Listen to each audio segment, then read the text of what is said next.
Hey, buddies. Hello, humans from the planet Earth. I hope we are all having a very good day.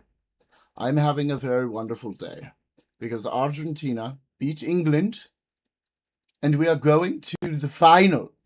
The World Cup final. That's fucking right. Aguante Argentina, la reconcha tu madre. Vamos la puta madre que le parió. Very happy guy. I'm a very happy guy right now. Wow! What a game! What a game! What a game! Really special. Really special. It was a very fun time. A lot of people in chat. A lot of people in the Discord. We had a great time. I'd do it again. Any day at all.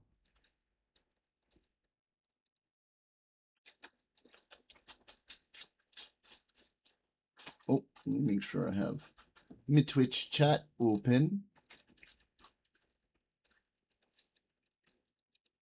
Und my YouTube open.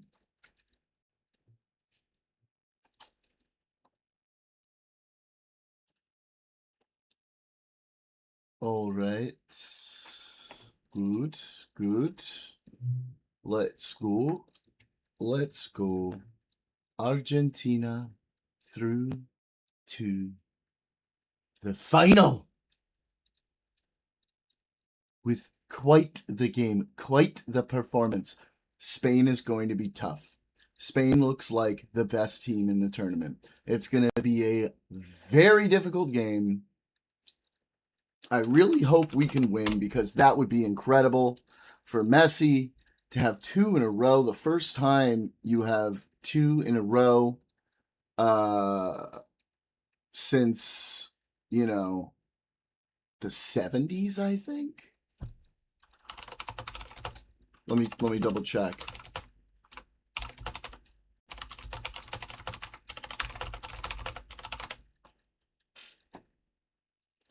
'58 and 62, Brazil. It's only been done twice. Italy in 34 and 38, and Brazil in 58 and 62. And if the next time is back to back, is the Argentines after Brazil was the last one to do it? Oh, it's gonna be so sweet. Oh, it's gonna be so sweet. But I can't get excited, okay? I can't get excited. Because if I get excited, then we lose. Okay? Okay? That's gonna suck. And I have a tendency to get very excited about things ahead of time, even though I try to tamper my expectations. And then when they don't happen, I become a very sad boy. Okay? So we need to keep our expectations realistic. Okay? And realize that Spain is a very, very difficult team to beat. All right? So, yeah, hey, what's up, Daniel? What's up, Daniel? What is up? How goes it? We've got a new Mikey and Wyatt. We'll put that on once Neighbor Rooney gets in here.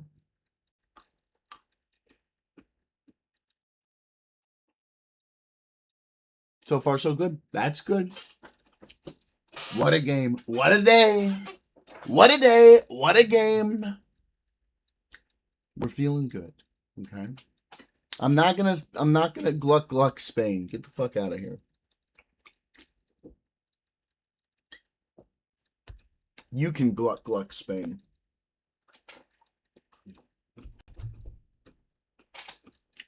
I love it because everyone's hating on Argentina.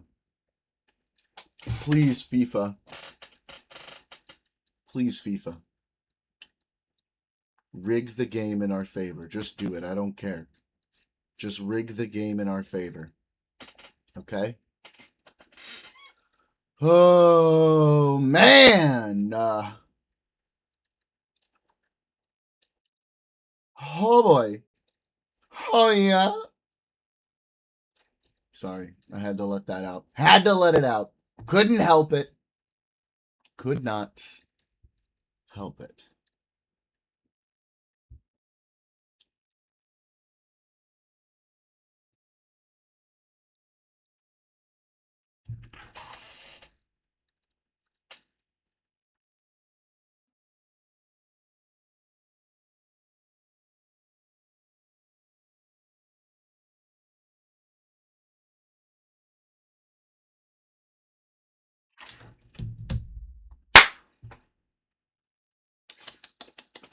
Let's see if there's good highlights from the Todd Blanche hearing.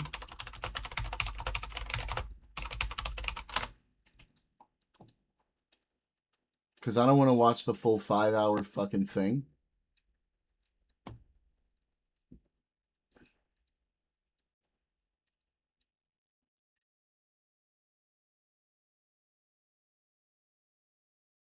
Right? We're not trying to do that today. There's a 1-hour one. I hope it's not just like a 1-hour excerpt, but it's like an organized set of highlights. Know what I'm saying? That would be preferable. Ooh, yeah.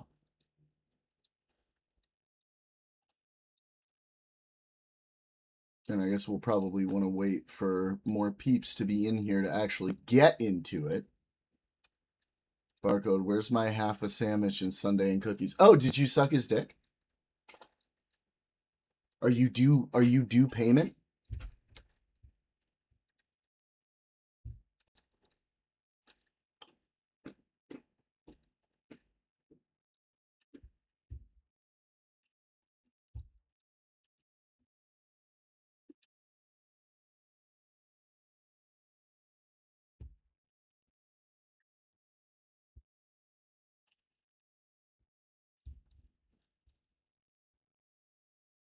I collect payment in advance.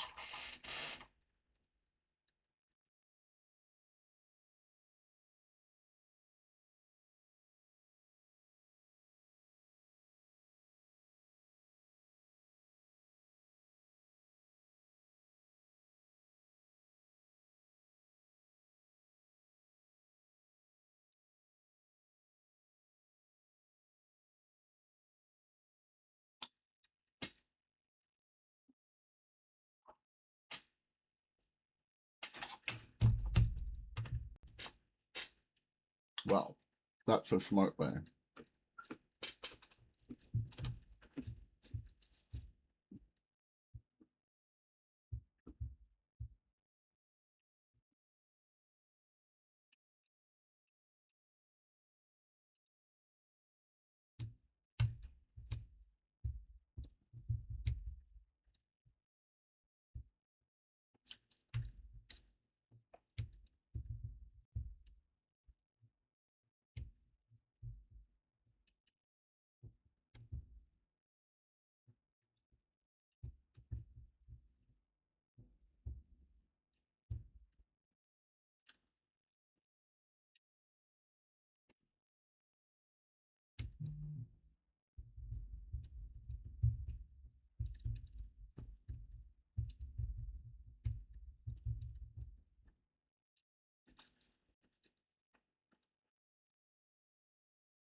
That's the proper way to get her done, Daniel. You get that payment up front. All right? Well, I don't know. Are we trying to consider any form of interest in any way? Or because if you front the sucking, okay, if you front it, you could get a little bit of interest, is all I'm saying. You know? That's all I'm saying.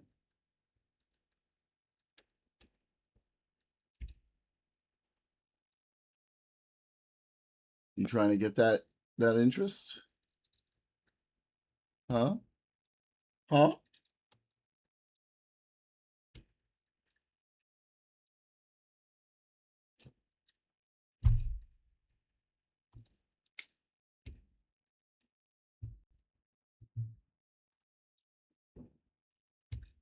I mean, you could get that one sandwich, half sandwich, could turn into a full sandwich. You understand? I'm surprised I have to tell you this, considering the culture we both come from.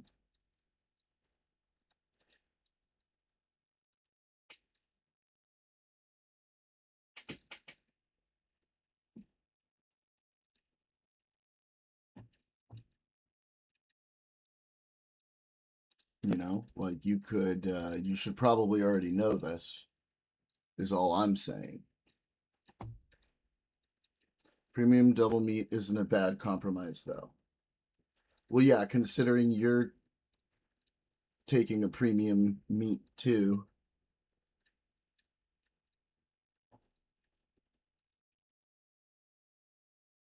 All right, let's watch a little Abbott and Preach. If you want to roll with us, we're that head is to one of the clubs. Don't show you loud. time, then he's like, whatever.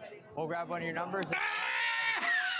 Look at the fan! Let me just. Woo! That's them being polite. I'm super interested. Our boy, I I wouldn't say our boy, but I still have to discuss the sandwich. So Victor to Europe and do some rizzing. You know, he got some facial surgeries. He ended up getting a nose job because apparently he didn't look cute enough and causing some problems. But he ended up trying to meet some Europeans and it didn't go well. And a lot of folks started laughing. I'm lean as fuck. Miss, should I roll up the shirt or no? Show him. Oh, yeah. Yeah, hopefully this will get me some hose. It doesn't. You know how I like... Okay, so let's take a look at the word hoe, right? There's a couple ways that people like to spell it, right? H-O and H-O-E. I like to eschew the standard spellings of hoe, okay?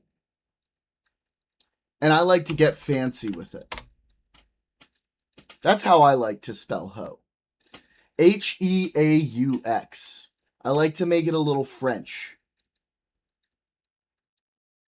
You know, for cultural purposes. Daniel, I'm going to need you to clip that. Please and thank you.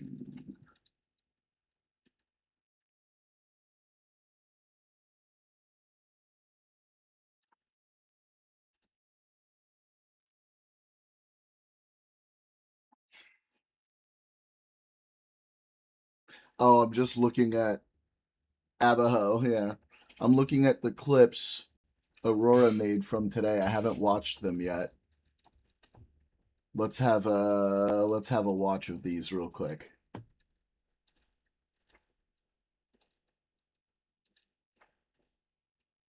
Dick and rice. And the worst part is his employees didn't even know.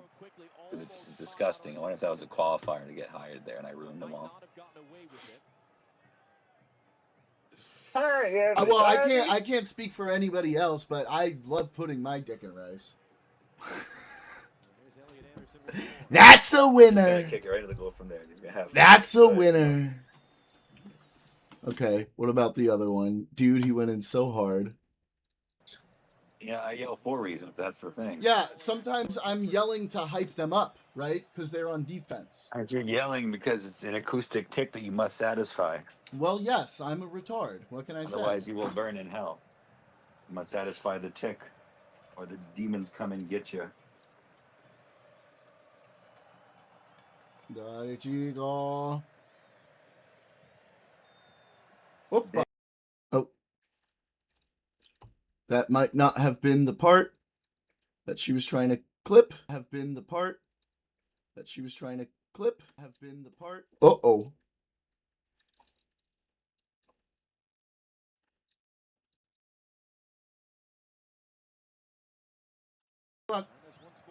Oh. It's so hard being at the top that I have blue balls. Gluck, gluck, gluck. Oh. Hard being a top. Oh, that's up. Why the fuck you just dropped me in there for nothing? That's a good one. Bad pass. Yes. Gluck, gluck. For nothing. I glucked. I fucking glucked, bro. That sounds like something a sub might say, Aurora. Hey! And then you just got this one. You know how I like... Okay, so... Let's take... I like this one. At the word hoe, right? There's a couple ways that people like to spell it, right? H-O and H-O-E. I like to eschew the standard spellings of hoe, okay? I'm taking it so seriously. And I like to get fancy with it. That's how I like to spell hoe. H-E-A-U-X. I like to make it a little French. Totally French garden tool. Oh, we have fun. We like to have fun here, okay? We have a good time. We have a great time here. We enjoy each other's company, okay? We have a good time. English? Wow. What do you miss? Bonjour. Bonjour. Bonjour. All good. Well, I hope you guys enjoy your dinner. It then starts being really annoying. You go to Fucking France, Clav, man. They are so immune to people trying to riz them for centuries. That They they're do not like Casper it. Friendly ghost. Oh, another one. If you come up and say bonjour to French people, they're going to look at you like that's fucking offensive. You might as well just speak in English, you fucking asshole. That all my friends that are from France and come here in Montreal and they're like, wow, people kind of leave us alone here. It's kind of nice. And on top of that, you're American that don't speak French. He's like, they think you're cocky. Walking down the street because girls aren't looking his way. Really? Really? No IOI? Bro, whenever I walk by a girl and there's no IOI, I'm like, what the IOI, I'm pretty sure it's like what? Eye contact? Indicator of interest. Indicator of interest? Bro. Oh my God, bro. Oh, Please. no. When this guy said that line that I'll never forget. Oh, no. The cringe is special.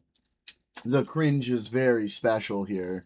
He's like, what's the point in friendship? What's the ROI? ROI is Return on investment for friendship. When the guy was like, don't you want to have kids, a family? Like, what's the ROI on kids? What about like connecting with her because like you like her or something like that? You know, like maybe you want to start a family. But where's the ROI in that? Oh my This god. guy is a grade A Clav, weirdo. dude. Yes. Controlled? Like, they must be a lesbian. You know what I'm saying? Like, if it's not an IOI, like they like me, like they have to be a lesbian. I will What? also say, like, Paris is home to like the most amount of models on this planet. There's attractive people everywhere. People don't care. They're just pretty like liberal. They just go about their day. So you thinking like I'm cute or I'm looks maxing and people like I don't know. It is a bit of like an American centric where you think like just because you're conventionally attractive, everyone's gonna lose their mind. Speaking of hoe, this motherfucker thinks he's the last dude left in the post-apocalyptic movie where he becomes the father of a new human race. Who? Clavicular? But even that, like, you go to a lot of American cities or like not Miami and stuff like that. People don't know who you are. They're not going to care. I don't. Oh, ABBA. Oh, true. He's the internet's Nick Cannon, as I've been referring to him.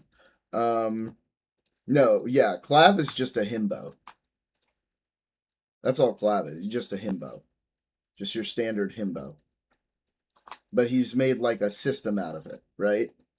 He's made like a system out of being a himbo. You think you looks maxing in the States, in Europe, you're just Paris maxing.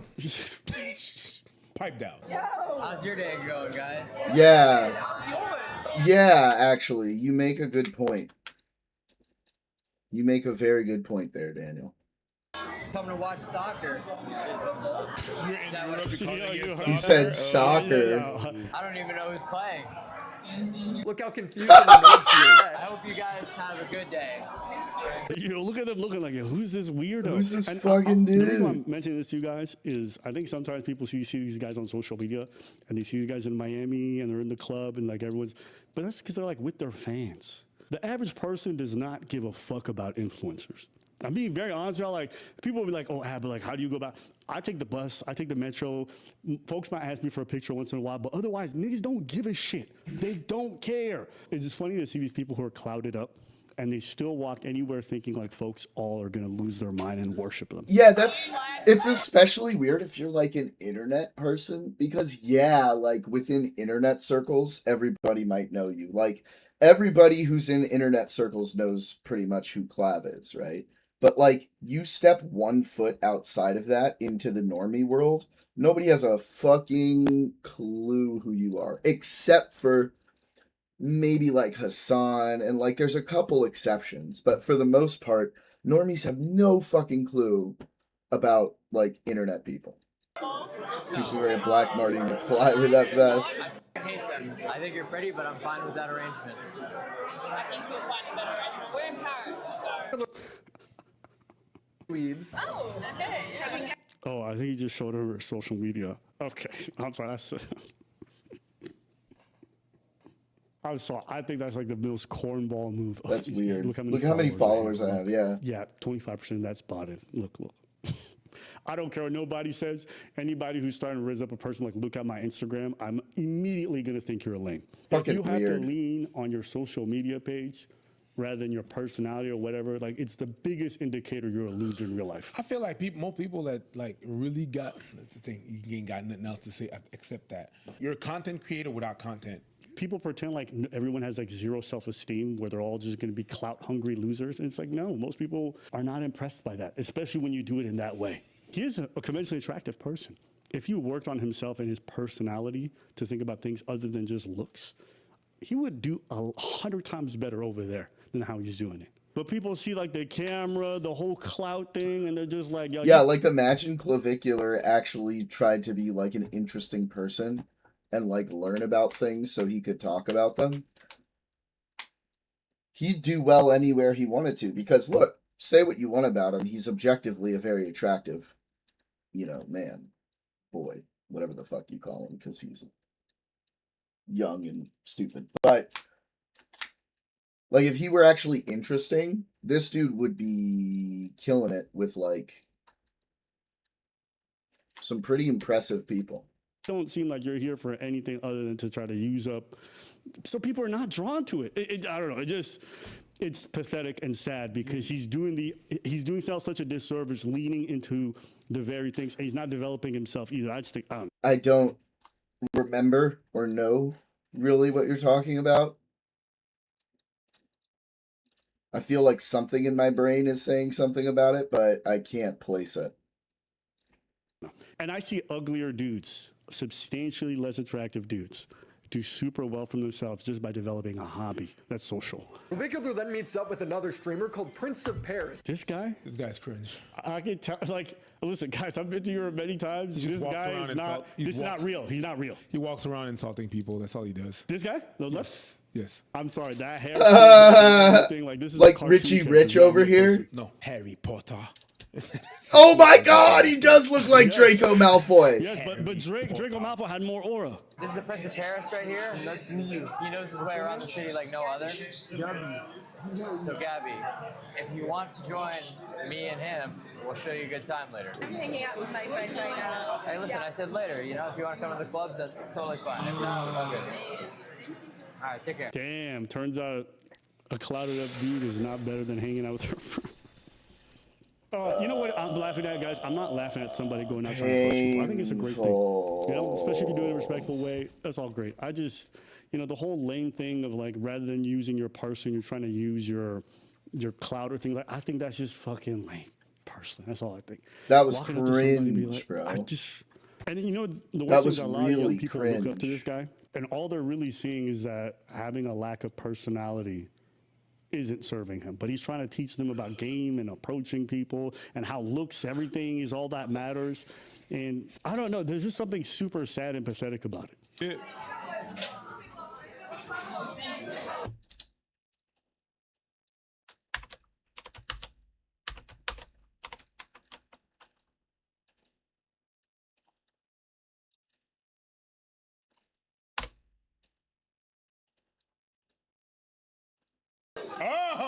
Oh, they're crazy. Daniel. You know why you went to the bartender? Yeah. Because she can't leave. Yeah, it's like Turkey, wow. Okay. How'd you wind up here? I hate cigarettes, so. Club. Oh, yeah. Which color are you like? I'm not, you want to hand a girl a rose, I think it's fine. Having your homie be like, here, yeah, which one you want? Yikes. The guy has no agency. Like, he has no, like, Yeah, that's crazy. no home training. Like, at least if you're going to do the cheesy thing, do it properly. Don't be like, oh, hey, girl, do you like gavels? Here. Do you want to go back to... So unnecessary.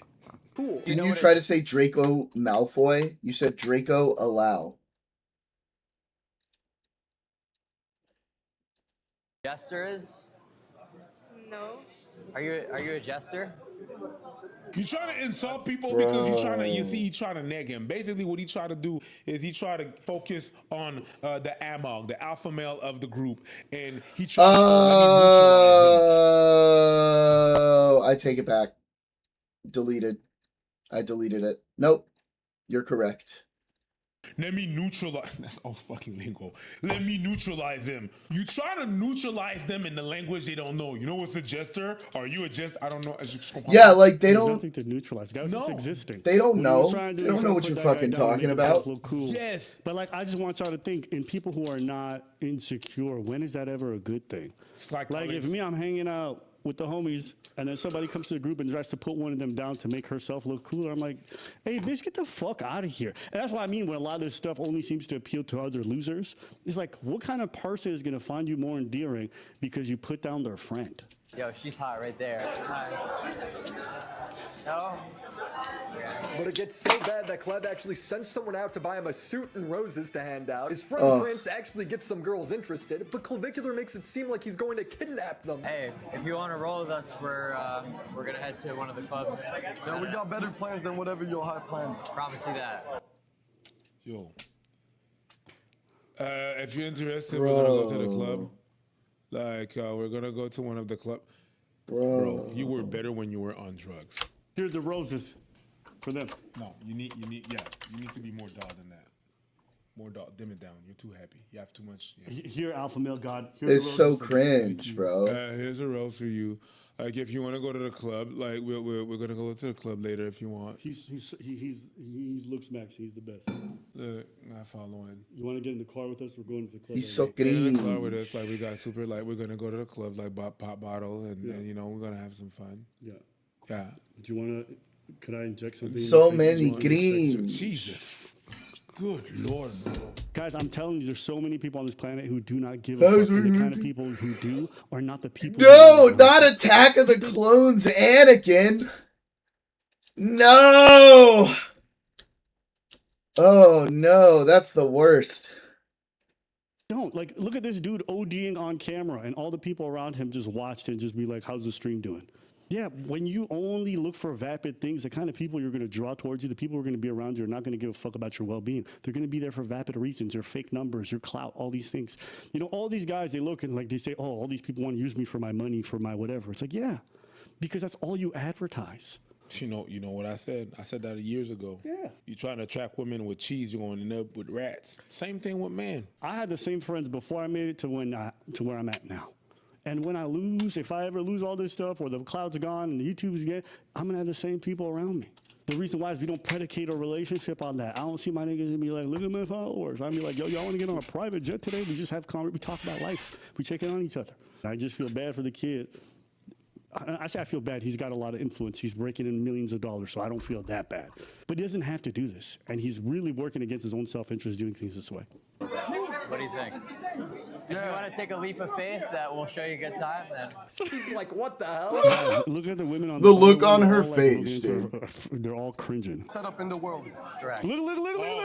yeah, Like, they're all like, okay, I guess I have to explain this because some of y'all term me online. If you're dealing with a normal person, they're not very apt to just get in your car, even if they're famous, okay? Unless they're a super fan, they're not just going to jump in your car if they're a normal human being. Because they're like, who So the when you fuck guys is travel to these parts of the world, who you're the not fuck normal. is this weirdo talking to me? And like, why are they asking me to get in their car? This has like, you know, I'm gonna get fucking kidnapped and murdered in a video game vibes, you know? Fucking people. The fact that these guys can't tell us what's bothering me, like they're too socially retarded to realize. Most people not just going to jump in your car because you tell them there's a party. Whatever. We'll grab one of your numbers. Look at the fan. Let me just. Woo! Let me not look at them because I'm gonna laugh in my face. That's them being polite. I'm super interested. That is them being polite. Oh my god. Hard to watch. This is hard. this is the cringiest video of the year. We'll just grab one of your numbers. Again, because I'm too famous and good looking. It's intimidating. Oh my god. So that's actually the reason. No, dude, it's weird and creepy. That it doesn't work. What you were That's the doing. reason why. Bruh. You know, the worst part is that there's a second part to this whole thing that gets even worse. He's tweeting about how French people are ugly because too many people died in World War II. This ended up getting community noted with clips of Clavicular at the Paris fashion show. He looks like he's about to cry because he's getting mogged by French people. These other models are fans of his, so they're asking him for pictures, but he's getting upset because he feels like he's getting mogged. Sure. Thank you. He looks sick, man. Thanks. Me too. I love how they all try to do like the autism face. Like all these motherfuckers are like trying to mog and shit. Whatever, I'm rich and people like me. Yeah. I'm sorry. I don't know. That's your life. That's you. That's your life. That's you. You base your whole He's shit on mad. that. You mad because people are like you. No, he's mad. He's really mad because the other guy's very attractive, and he's not the fucking center of attention. This dude is a bit narcissistic. He's in a room with No more shit. attractive people who are ordinary, don't have his clout, and it's bothering him. He doesn't look like the best looking dude in the photo, so he's bothered. Fucking I clap, know dude. mogs. Botch. Alright. Fat nose, goofy nose. Yeah. You guys cope, bro. Dude, I'm looks maxing. I'm committed to the essential. I think people remember like how cooked my nose was. It was pretty bad. Bro, He's gonna go off from there because now he's gonna listen to that. He's gonna get another surgery. Of course. And then he's gonna destroy his whole face. Of course. And he's gonna look like plastic. Your face already doesn't move. Yep. So in return, his audience is comparing him to Michael Jackson. Clavicular gets his nose and ears a test drive by hanging out with Stop it. That was rude. Dean the Great. The internet got him. He knows maxing. You're nose fishing. If a woman have your child, she's gonna think their nose is gonna be like that. And it's not. Catfish. You catfishing before. Nose fishing. There's gonna be no Look challenge like to be Crimson different Chin if from your nose Fairly is too Odd. wide, you know what I mean? You're sitting next to two black. Oh, Hey no. guys, if you guys saw his nose before was fine. I can't even argue that this is like an upgrade.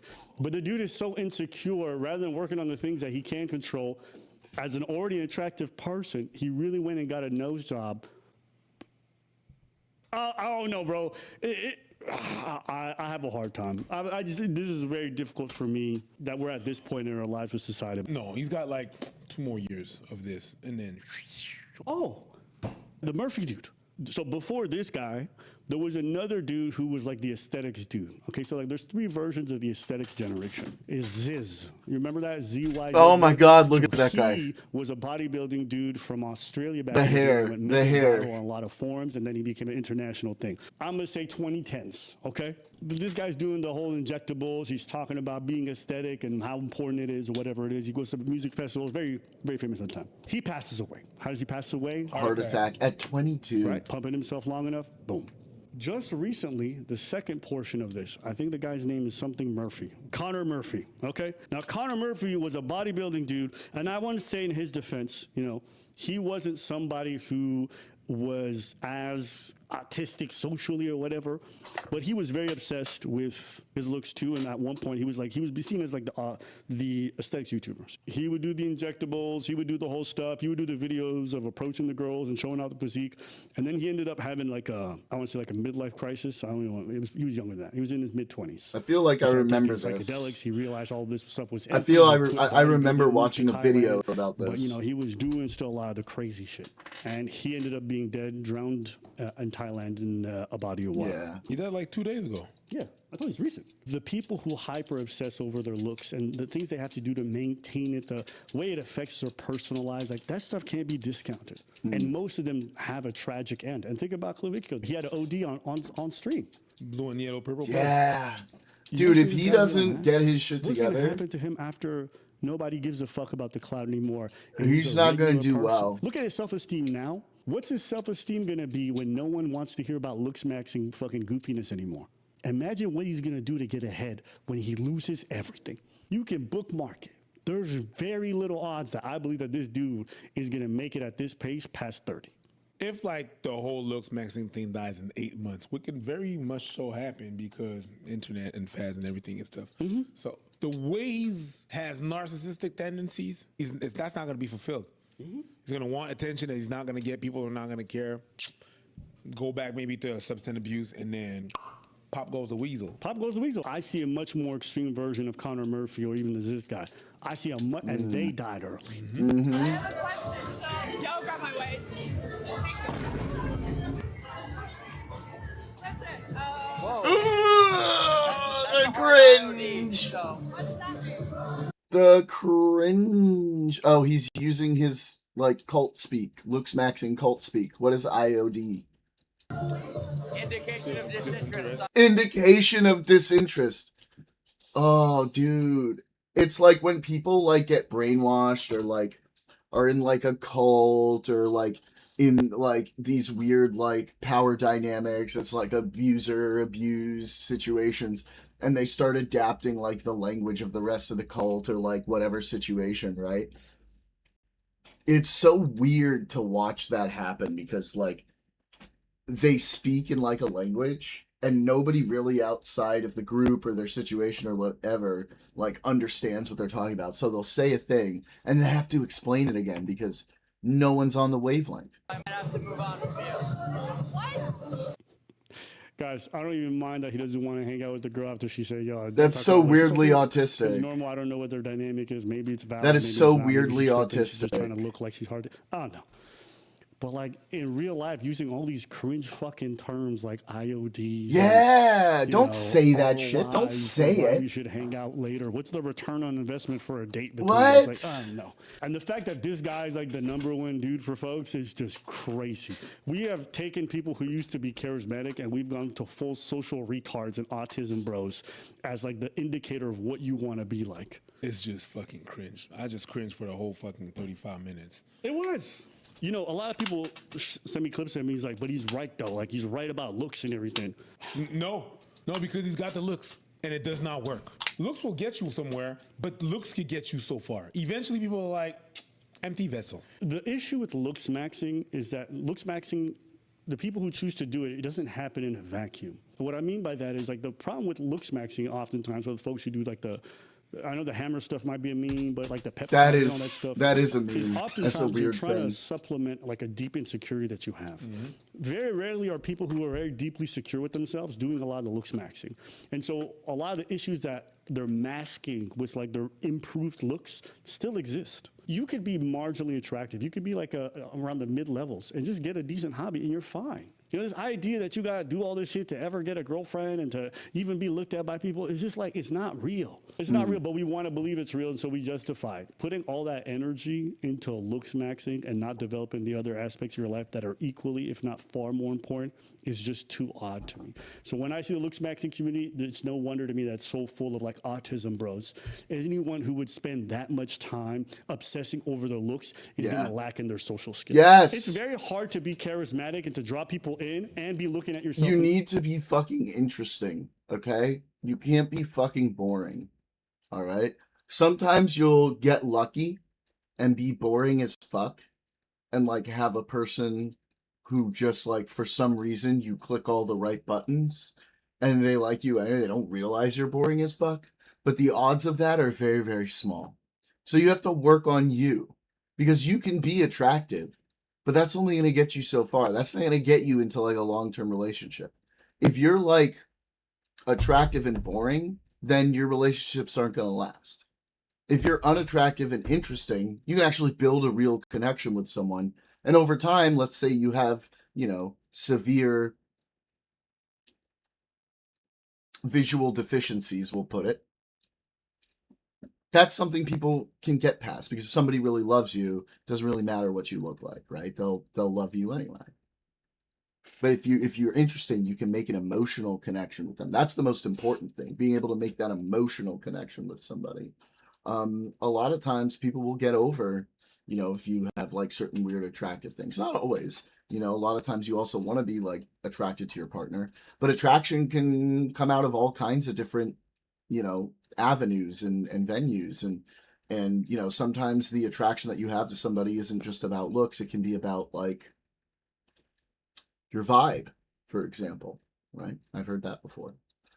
The mirror every day to make sure everything's perfect. Relying on being rich instead of having Because you're not even taking social cues in. You're not paying attention to people. You're not like you're too much in your mirror yourself. And a person who does that often is already going to be off-putting to others. How is it that all the dudes in this thing look like social losers? You're missing out on meeting people who are like-minded. You're missing out on finding out why you love what you love and parts of yourself that you're going to discover through your hobbies. The overinvestment in the looks thing is just too odd to me. It's weird. Because the cost of it isn't even in like just like the surgery. It's everything else you're sacrificing to do that. I don't know a single person who looks max and lives like a balanced life with like rich hobbies, sees their family and friends. So it's like, you're too obsessed with yourself to really be considered all that stuff. That's my personal opinion. Maybe I'm wrong. I want you guys to let me know below. Yeah, interesting. Interesting. Still waiting on more people to come in before we jump into the Todd Blanche thing. But we will do that soon. What else we got?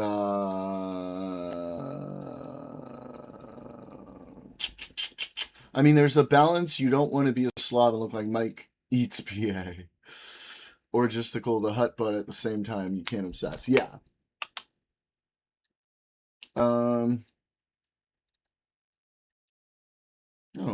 Let's see a little Isaiah Martin video. I like him. He's fun to watch. This government is literally spending more money than they did last year and the year before that. Oh, he's wearing a PSG jersey. Come on now. Talking about $2 trillion deficits are quite literally the norm under this administration. I hate to break it to you, my friend, but facts don't care about your feelings. Hey! With another Not Alive. Hit him with the facts don't care about your feelings. I love it.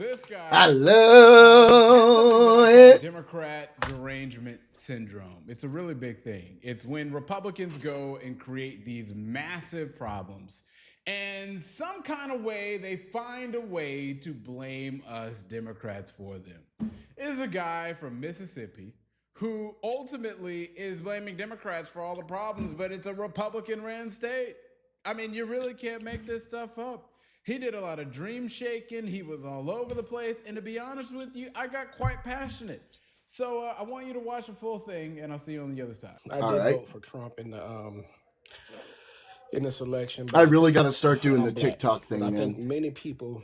I got to start doing the TikTok thing. I would say the reason why I did it and the reason why I talked to other people that did do it was because when you looked at the Democratic Party during the Biden administration, and you could see it seemed more common sense. Things seem more normal with the Trump side.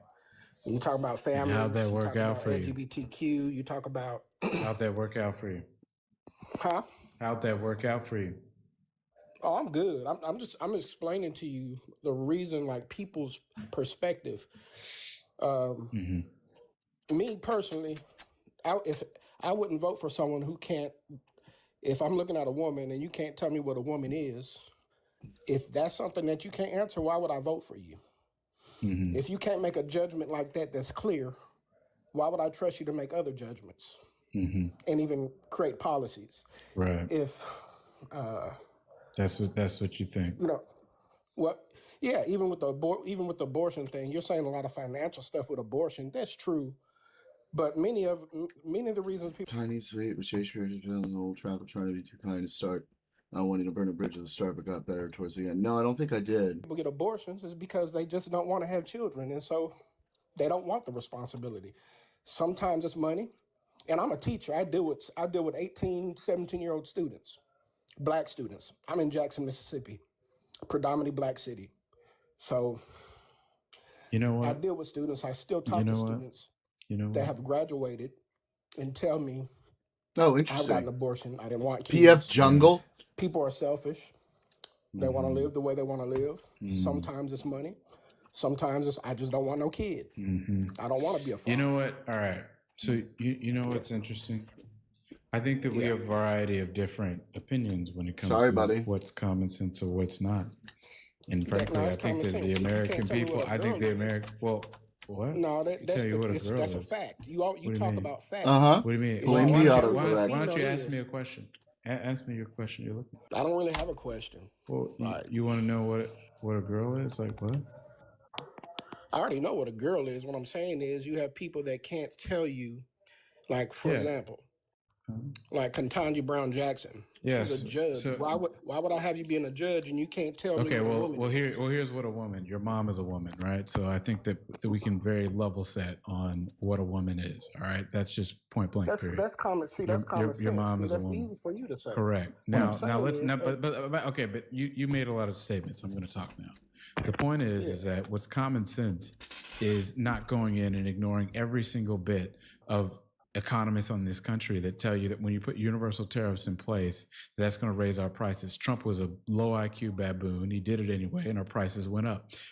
Everybody told him that getting rid of ACA subsidies was going to go and raise our health care. Your mom's house last night. And guess what? The healthcare premiums went up. Anybody with a brain could have told him that if Tulsi Gabbard, Joe Kent, and Richard Blumenthal, a Republican, an independent, and a Democrat, all say that Iran was no immediate threat to the United States, and this idiot goes in and launches a war anyway at the behest of another prime minister, that's not common sense. So when you elect someone that has no common sense whatsoever, you have dire consequences. And guess what's happened? Guess what's happened? Guess what's happened? Your healthcare premiums are up 26%. Your inflation is up by more than a point. You have energy bills that are up by more than 13%. Yep. That's what a lack of common Getting sense more got you in expensive. government. You voted for people that have nothing but a lack of common sense. These people quite literally have tried to condition you that giving $3 trillion in tax cuts to the richest people on earth somehow is going to benefit you. Neither party has. That's absolutely Here's what's common sense. Here's what's common sense. Should we watch some of it? Spending $100 billion on a war that was is it worth watching? Stupid and low IQ. Let's go put trades back in school so get people actually working. Let's go give universal child care so that somebody doesn't have to pay the cost of rent to put their kid in child care. I think that's common sense to me. Why the hell are we giving trillions of dollars in tax cuts to people like Elon Musk when people can barely afford to eat in this damn country? I think it's common sense that you should say, maybe we should go and put free lunch in schools for kids if we can go and afford $100 billion on this war. That's common sense to me. I think maybe we need more common sense in this country. And common sense means we don't go give all of our money to rich people and we actually invest in America. That's common sense. I agree, but you're talking as if the Democratic Party has not done the exact same thing with printing money with the cute quantitative easing. You have no idea about what you're talking about. You have no idea what you're talking about. When you're printing money, that creates inflation. First of all, the majority of money. You have no idea what you're talking about. First off, the majority quantitative easing doesn't create inflation. You have no idea what you're talking about. First off, if you look at the M2 money supply, the majority of the money that was printed happened under Donald Trump. No. You made the claim. Answer my question. No, you made the claim that Excuse me. Quiet. You made the claim that the Democratic Party is the one that is printing money. So, which I'm telling you, the majority of the money that was printed over the last few years happened under Donald Trump's presidency. You don't know what you're talking about, and that was directly linked to the passage of the CARES Act, which was the first form of relief. Piggy. That's when that happened, and so you don't know what you're talking about. Again, you want to talk about money that's being printed? Talk about the unrelenting amount of debt that's been approved by this president. And like the most in history for any president by like a mile too. He's like what? Accountable for like 50% of the U.S. debt, some crazy number like that. All the money that will have to be printed to service that debt. You don't know what you're talking about. It's been under since the Obama presidency all the way through the Trump presidency. I'm not saying 25% of the national debt has been raised by Donald Trump, and that's not even including this term. You don't know what you're talking about. Come on, Isaiah. Yes. Come on, man. The government, this government is literally spending more money than they did last year and the year before that. 28%, so like 30%. You don't know what you're talking about. $2 trillion deficits are quite literally the norm under this administration. Yes. I hate to break it to you, my friend, but and facts don't care about your phone. And then they slash taxes. So it's going to be, you know, so the deficit grows even faster. It's fucking nuts. I don't care about feelings, but before the first Trump presidency, I don't care about feelings. We went from $19 trillion to what? What are we at now? $32 trillion? You don't know what you're talking about. The deficit under Barack Obama, the deficit on average was about, in his second term, about 500 or so billion dollars. I'm talking per about year. our national debt. 500 billion. I'm talking about our national debt. Excuse me. National debt. Do you know what a deficit is? Excuse me. What's a deficit? Do you even know what that is? A deficit's quiet, Piggy. It's when you're in the negative. Right. You're in the negative financial. Right. Yep. Right. So the That's amount of money. common sense, Right. Okay. So the amount of money that we were adding to the national debt because of the deficit was $500 billion. Trump gets in there. Now we have $1 trillion deficits. $1 trillion. And then he goes in and he passes his tax cut bill. Then that $1 trillion turns into $2 trillion worth of debt. Isaiah, you don't know what you're talking about. I am not defending Donald Trump. I'm telling you the reason why I voted for him and the reason why many people have. I'm not defending him. It was beyond the money issues. It was the common sense. It was a lot of other things besides money. This is what you're not getting. Of course. And this is the point. This is the point. Let me speed the this vast up a little majority of bit. Americans did not vote like you. The vast majority of Americans voted because they believed that Trump was going to absolutely lower their prices. And guess what? He didn't. Because while you're more obsessed with a definition of who says what, when, where in the hearing, he did he's not. more focused about the fact that they cannot afford their groceries. They cannot afford their health care. They cannot afford their rent. Because if you're more worried about a definition than someone that absolutely cannot afford to live in this country, then your priorities are out of whack, my friend. But listen, you're wrong. And let me tell you why I'm wrong. I'm a father of 2 children, both in the public school system, a girl and a boy. Number 2, I'm a Christian. I raise my children, my daughter to like boys and to get married one day. My son, not to be a hoe and a whoremonger and sleep with as many women as he can and make them get abortions. I try to train them up the way they should go. And so I don't want, as a school teacher, dealing with students who have identity crisis and then pushing certain types of educational material on our kids. I know because my own children have dealt with that. Really? How can you tell me as a father? Do you have any children, Isaiah? Oh, no, you do not. You're not a father. This was Oh no, I hate this. I hate this. I hate when people do that shit. You said you live. Do you have any children? You said you live in Mississippi, right? Young black man. Listen, women in transports. You said you live in Mississippi, right? Yes, and I have a good life. I take care of my family. Great. As a school teacher, as an educator. I just want to ask you a simple question. Who runs the state of Mississippi? The governor. And what party does the governor belong to? He's Republican. Oh, is that right? Now, isn't that something?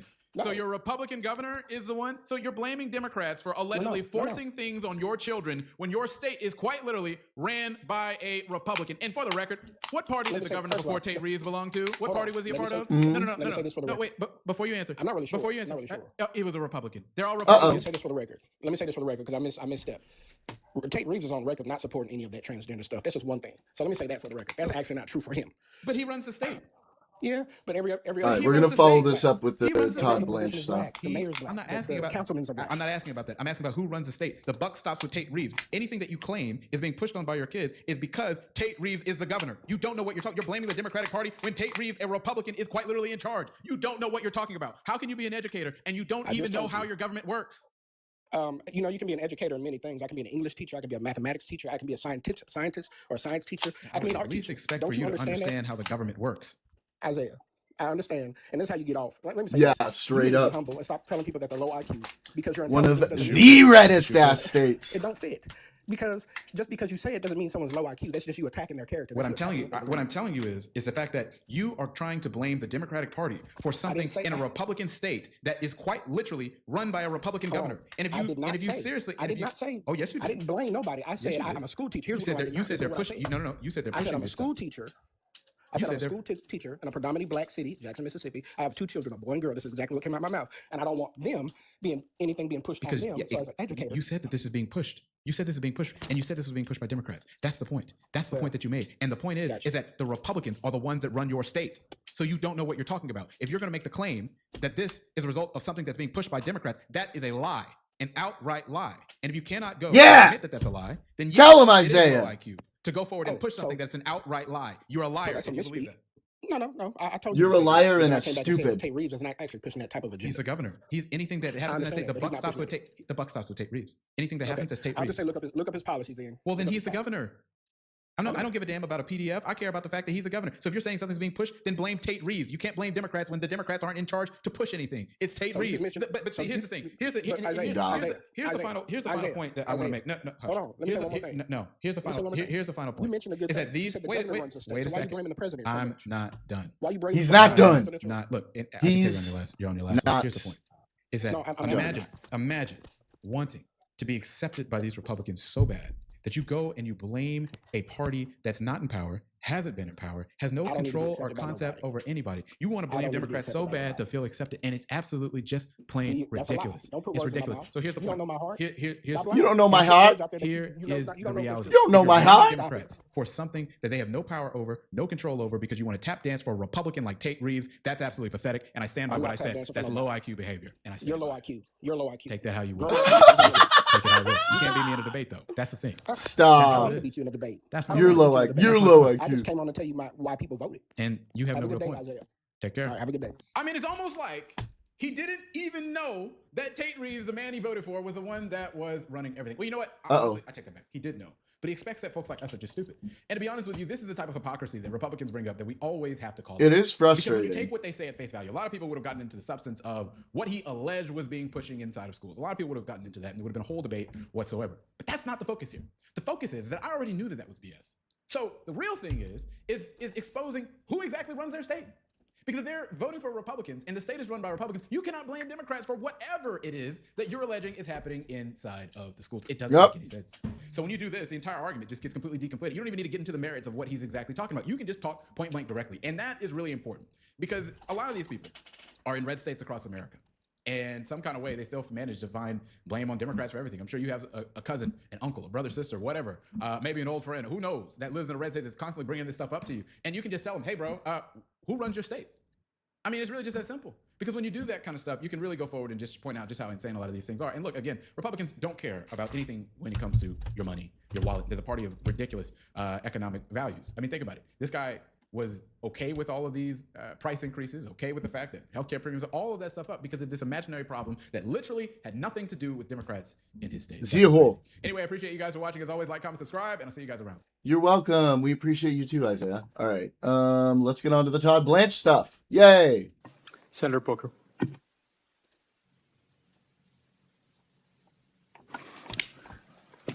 Good afternoon, Mr. Blanche. Good afternoon. Our president has a very well-documented history of attempting to corruptly influence government officials to advance his own personal interest. He called the Republican Secretary of Georgia asking him to find enough votes to overturn the election. He withheld military aid to pressure Zelensky to investigate Joe Biden's son. For these things, he has been impeached. He's been criminally convicted in Georgia, indicted in Georgia because he uses his power to unjustly influence people. When a president routinely pressures public officials for his own personal benefit, the Department of Justice has to remain independent. This brings me really to you, and I think what has you at the center of so much concern is that you seek to lead the Department of Justice after being the president's personal lawyer. The American people are really entitled to know whether your allegiance to the rule of law is your focus or your allegiance to one man who clearly has an insatiable appetite for revenge, self-enrichment, and the abuse of power. So I want to talk about your record. Under you, the department has prosecuted people that have caught folks on both sides of the political aisle by surprise. Okay. Jim Comey, Letitia James, my colleague Adam Schiff, Federal Reserve Governor Lisa Cook. This casts a shadow over your ideas It's not a and the good ideas look. of independence. You directed the arrest. Yeah, like, how are we going to answer for the fact that Donald Trump is essentially, you know, the DOJ has essentially been at the behest of Donald Trump. Every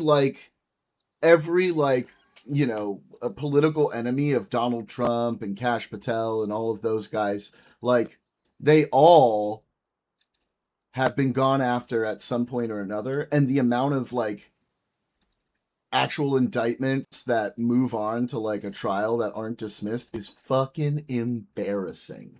of Mayor Ras Baraka of my city of Newark. You weren't at Delaney Hall on May 9th, 2025, when he was arrested. But yes or no, did you have a conversation with Special Agent in Charge Ricky Patel ordering him to arrest Mayor Baraka? I had a conversation. I didn't order him to arrest. I authorized the arrest, which is my job.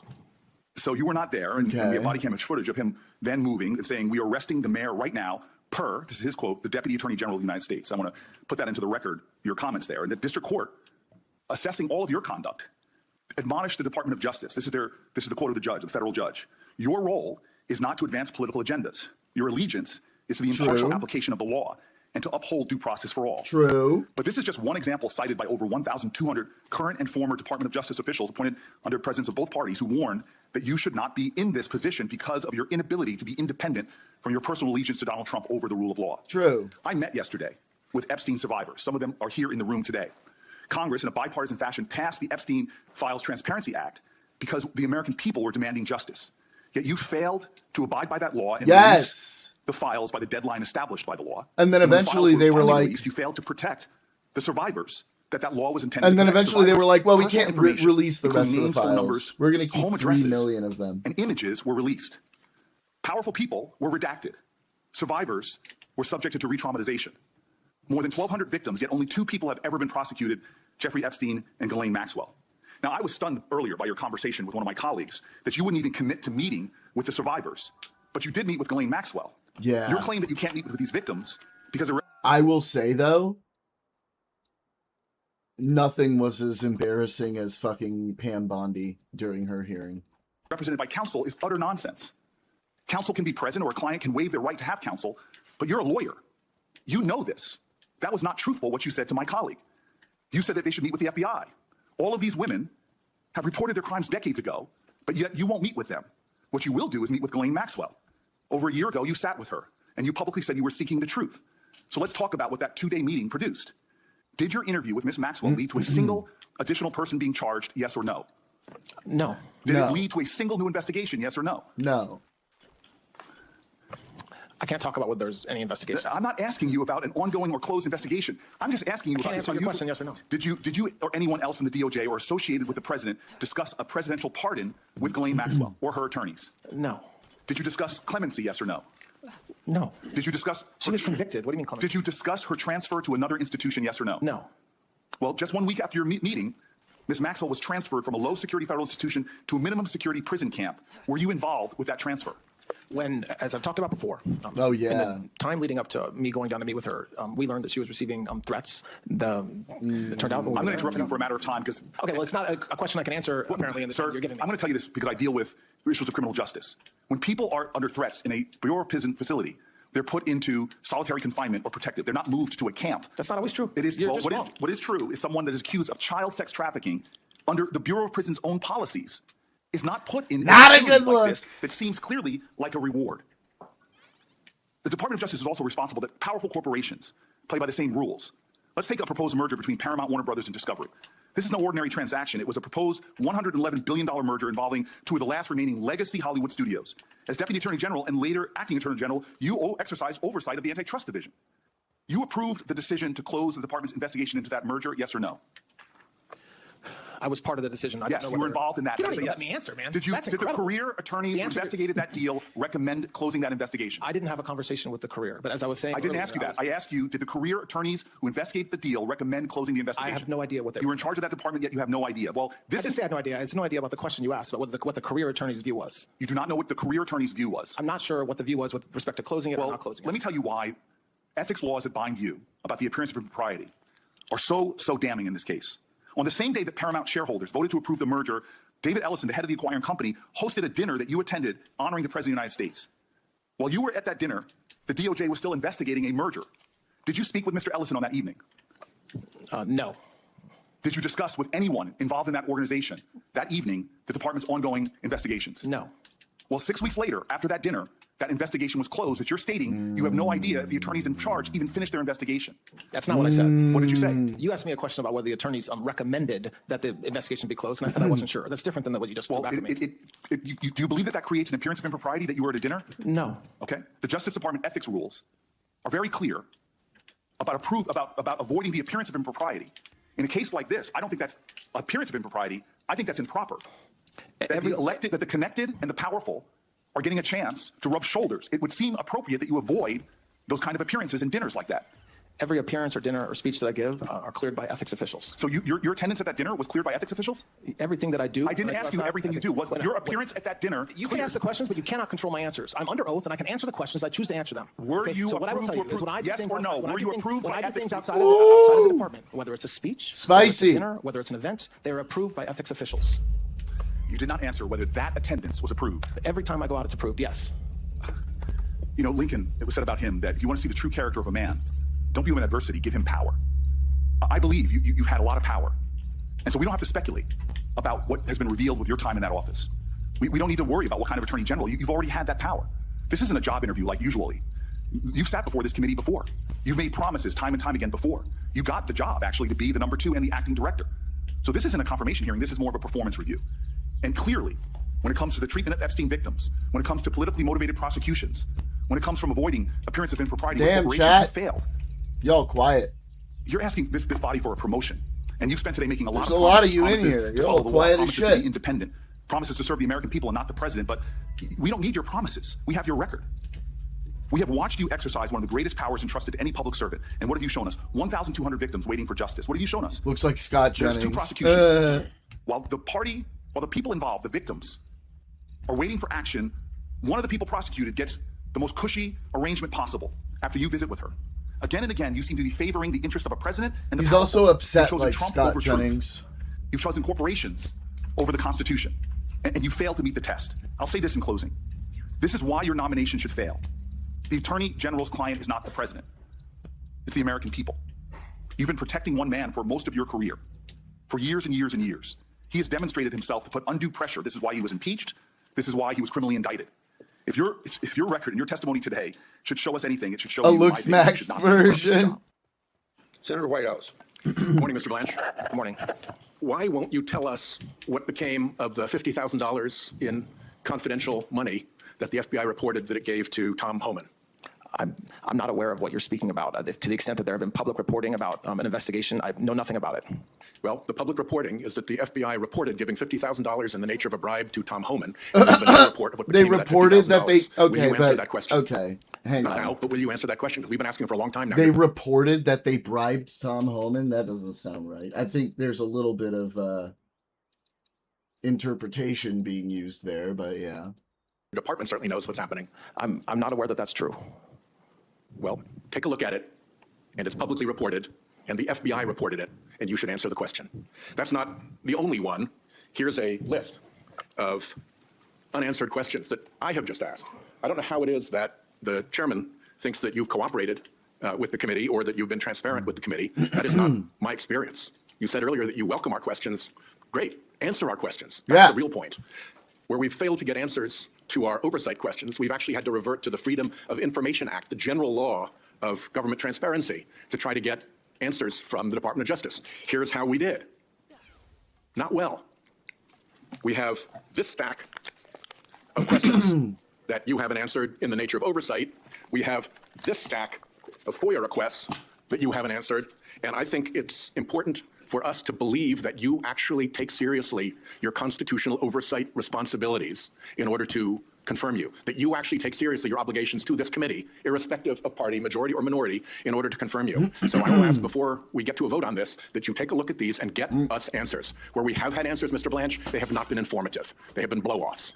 So let's move on to Trump versus IRS. Our research indicates that senior DOJ officials have never in the history of the department before faced a judicial inquiry into a fraud on the court participated in by the Department of Justice. That was the inquiry opened in Florida. The question about fraud on the court committed by the Department of Justice remains open in the judge's decision. Here's what she did find. She found that the Department of Justice colluded with the Trump plaintiffs, that the Department of Justice violated DOJ policies in that collusion, that department attorneys were derelict in their responsibilities as DOJ attorneys, that the department failed to zealously advocate on behalf of the United States of America, its true client. And as I said, the fraud on the court question remains open, an unprecedented allegation about the department. As a result of that, the order was transmitted to the New York State Bar for potential disciplinary proceedings. I would like to ask, in addition, since this is new news, the decision was, what, 2 days ago? I would like to ask that you say to us that you will be willing to provide all of the documents and communications between the Department of Justice and the Trump plaintiffs in that matter. I'm not aware of any communications. I didn't have any. So if you put a request in, we'll look at it. I mean, obviously that's active, continued litigation in the Southern District of Florida. So it depends on. Explain how it is active, continued litigation in the District of Florida. Well, there's been several indications that the parties I never entered notice of appearance, but that the parties intend to appeal the judge's Monday 56-page decision. Well, it'll be interesting. Do you intend to appeal the Department of Justice? We weren't really even part of that decision. So to the extent there's something that we can't appeal, I very vigorously will encourage the department to do so. Well, here's the tell. In that case, the Department of Justice filed no answer, filed no agreement with respect to the extension of time, filed no response to the case or controversy amici, filed nothing related to the withdrawal of the complaint, filed no settlement, and filed no response to the fraud on the court inquiry. To me, as a one-time litigator, that looks like really weird behavior. And when for the first time in history there's an inquiry into fraud upon the court committed by the Department of Justice, the silence from the department in response to that is deafening, Mr. Blanche, deafening. And it strikes me that the stratagem here was to file no pleadings, to try to keep the department out of the authority of the court, when what the department knew to be a collusive and false enterprise was blown up in that court. Now, it didn't work because the court found collusion, and it takes two to collude. And they also went on and made the other adverse findings about the department's conduct. And the problem here, Mr. Blanche, is that it's not just that one occasion. Between judges appointed by every president harshly criticizing the department's work in your tenure, grand juries rejecting indictments, judicial findings of outright misconduct, capable lawyers fleeing the stinking ship, this seems to be the most troubled Department of Justice in history. Yep. Here are some of the misconduct findings against your U.S. attorneys. And if I haven't put it up yet, here's a word cloud of the commentary by federal judges about the conduct of your DOJ. These are red flag words that when I was a U.S. attorney would have provoked at minimum an internal conversation about what the hell went wrong, and very likely a conversation with OPR and maybe OPR pursuit. Words like pretext mean a lot coming from a judge about a government argument, usually enjoying the presumption of regularity. We need answers. I need you to be able to tell me that this kind of misconduct is going to stop if you're confirmed as Attorney General. Can you say that? The Department of Justice works hard. The prosecutors work hard every day, and I appreciate the hand-picked words that you have behind you right now, but that's not reflective of the 100,000 indictments and informations that have been filed to do the work that I talked about earlier today. And so while cherry picking a few isolated words from district court or magistrate judges in certain districts is something that you're entitled to do, it's absolutely false to suggest that this Department of Justice is not executing as we should and doing the right thing every single day. I will tell you that you are wrong.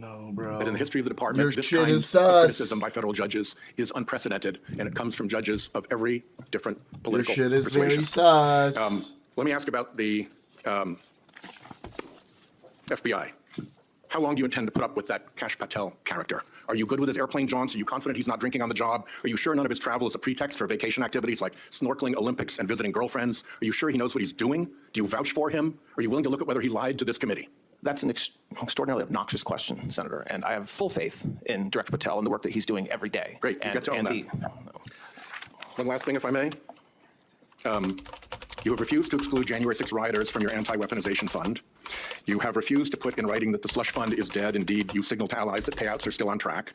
You have vacated seditious conspiracy convictions against members of the Proud Boys and Oath Keepers. You hired January 6 rider Jared Wise, who would urge the mob to kill police officers. You scrubbed press releases about January 6 prosecutions and called the releases partisan propaganda. You denied that Trump encouraged any violence on January 6. You've cleaned house of every attorney who worked on a case related to Trump, and you've bragged that bringing justice for violent rioters meant that every one of them was either pardoned or had their sentence commuted. I hope that our colleagues who are concerned about what happened on January 6 take that into account. Thank you. Would you like to respond? I would. Almost everything the senator just said, and he's protected. He's allowed to lie. But almost everything he just said was absolutely false. Okay, starting with the fact that I have never said that any sort of violence against law enforcement is appropriate. I have never said that publicly. I have never said that in a speech, and I certainly do not believe it. I did not hire the person referenced, and that is again something that just happens not to be true. When I talk about what happened with the convicted January 6 defendants, I talk about what President Trump did. He has the absolute right to pardon anybody for any reason he sees fit, and every one of them got pardoned or commuted. I am not celebrating that. It is a fact. And the fact that my department had to take action in response to those pardons by dismissing some cases is exactly what I have to do under the law, and it's what I did. So that the narrative that the senator just suggested and put on me as something I believe is absolutely not true.